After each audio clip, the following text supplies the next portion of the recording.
homemade dark chocolate and nut bars, because the ones in the shop are frankly getting too expensive. So in goes 150 grams of almonds that have been roughly chopped, along with 120 grams of macadamia nuts. You could choose anything you want. Place on a roasting tray, and then you're going to pop in the oven at 170 degrees centigrade for 8 to 10 minutes.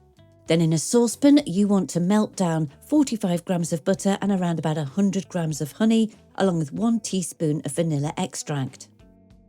I add in 40 grams of desiccated coconut, then add in the nuts and of course that lovely honey and butter. Give it a good stir round. Place some baking paper into a tray, and then you want to add in all the nutty mixture. Make sure it gets to the edges, and it's really good idea to press it down. You're then going to pop it in the fridge for around about 20 minutes to start cooling. Now we're going to melt down the chocolate. I've got around about 150 grams of dark chocolate here. Now you want to melt it by using the bain-marie method, that is placing the bowl over a pan of simmering hot water, but make sure the base does not touch the hot water, otherwise it makes the chocolate go funny. So just spread it over the top of the nut mixture.